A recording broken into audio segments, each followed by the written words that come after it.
Participamos del tercer punto. Corresponde la intervención del asambleísta Raúl Abad.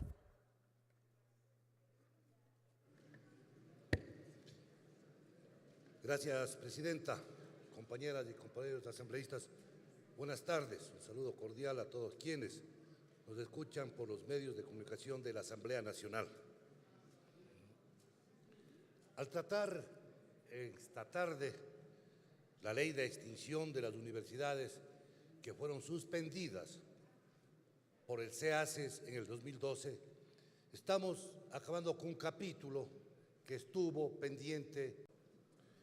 Por eso que en este debate no tenemos que hacer tribuna política para defender a universidades que fueron suspendidas.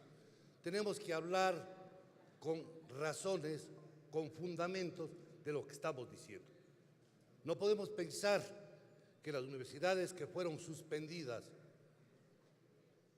que tenían a su alrededor de 38.000 estudiantes activos y 6.000 que estaban egresados o habían abandonado eso, quedaban sin sus carreras.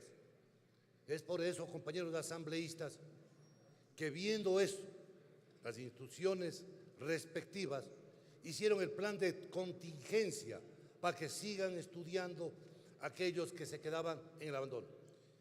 Y eso implicó que el gobierno invierta 44 millones de dólares.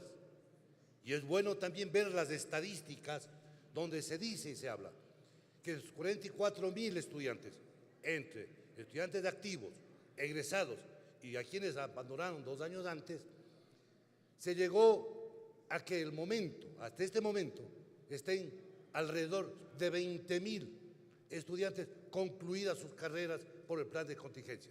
Y el resto de estudiantes continúan porque el plan de contingencia es hasta el año 17. Por eso vemos, compañeros, que nosotros no solo estamos diciendo en este sentido de las que fueron suspendidas indefinidamente. Se dice en la legislación nacional y en la Constitución de la República, y también en todo lo que dice el derecho. La cosa que se crea por ley tiene que ser extinguida por ley. Por eso estamos haciendo esta ley, para extinción de esas universidades. Y hay una universidad que es con decreto ejecutivo. Eso lo tendrá que hacer el Ejecutivo. También hacer el decreto de extinción. Pero siempre tenemos que hacer esto concomitantemente, aprobar esta ley, donde estamos viendo y registramos que con los datos que les doy se ha hecho a la comunidad educativa ecuatoriana, a esos estudiantes que no pudieron concluir en esas universidades con el plan de contingencia, se lo ha hecho en diferentes partes del país. Y han sido, vuelvo y repito, 44 millones de dólares que ha invertido el gobierno en estos estudiantes. También, señores asambleístas, no solo tenemos que en esta cuestión de la extinción de las universidades que fueron suspendidas por el CES, pero también tenemos que hacer reformas, pues. Y muchos dicen, ¿por qué reformas a la LOES tiene que hacer? Tiene que hacerse porque el cierre de universidades, la extinción de universidades está en la LOES, porque la LOES, con el mandato constituyente y en el 2010 aprobado la LOES, se mandó a hacer el trabajo de información, de estadísticas, y se dio un plazo perentorio, recuerden, de 180 días para la evaluación nuevamente a esas universidades. Y quienes no llegaron a tener el mínimo de eso fueron suspendidos. Por eso que hay que hacer reforma a la LOES. Muchos dirán, y van a salir en defensa, que por qué las universidades internacionales que funcionan en el país van a ser tocadas. Por supuesto, porque esas universidades también reciben plata del erario nacional. Y a esas universidades se los dice claro, ustedes tienen que cumplir con lo que dice la LOES, ustedes tienen que cumplir con lo que dice Contraloría, porque si nosotros tenemos el carácter de internacional, cuando nos conviene, y lo podemos decir, Contraloría no puede entrar aquí por la autonomía. No es así, compañeros. Esas universidades también tienen fondos del Estado.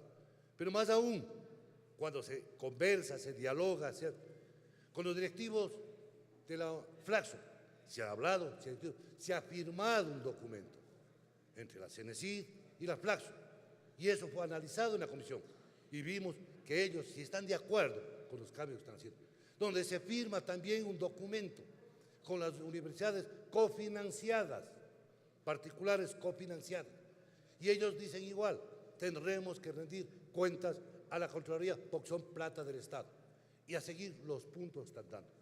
No es que se está quitando el dinero, pero tienen que cumplir ciertos parámetros para seguir dando el dinero ecuatoriano. En una de las cosas que creo que muy pocos compañeros asambleístas lo han conocido, es que los señores rectores y algunos miembros de estas universidades internacionales con sede en Ecuador tenían ellos inmunidad, pero no parlamentaria. Ellos tenían inmunidad que sobrepasa eso, de diplomáticos.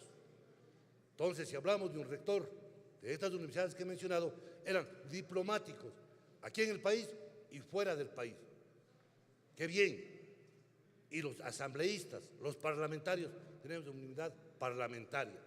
Porque cuando nosotros se viene del exterior, acá tenemos que hacer la fila común y corriente como todo ecuatoriano debe ser, a pasar la revisión de nuestro equipaje.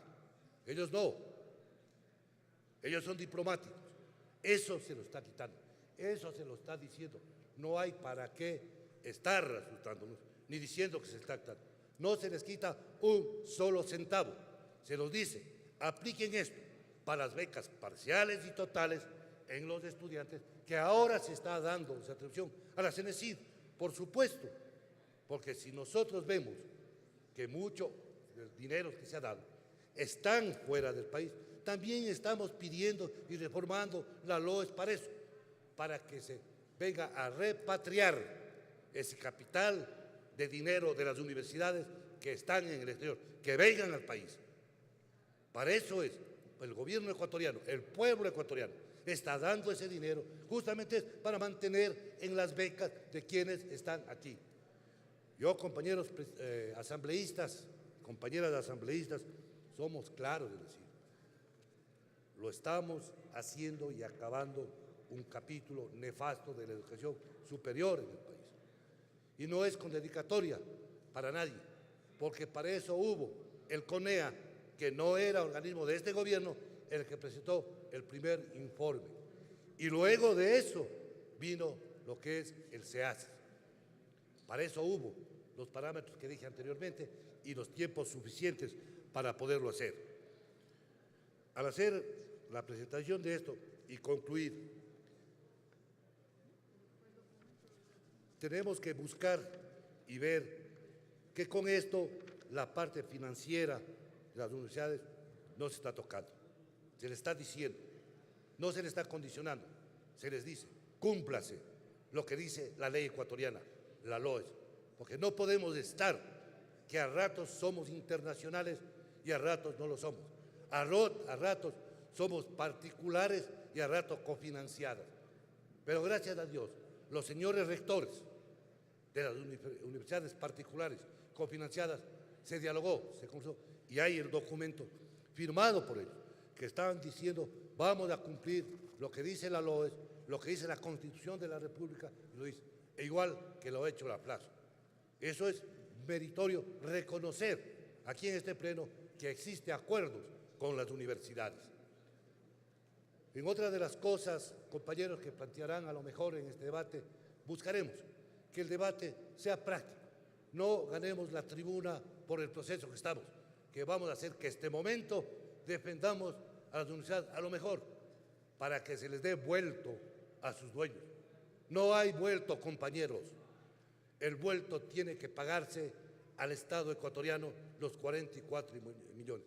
Y si hubiese un excedente en alguna de las universidades, que dudo, porque muchas ya no tienen ni un computador, nunca lo tuvieron, pero dudo, pero si caso hubiese un excedente, eso se va a ser distribuido a las mismas universidades públicas del país, para que mejore la calidad de la educación superior.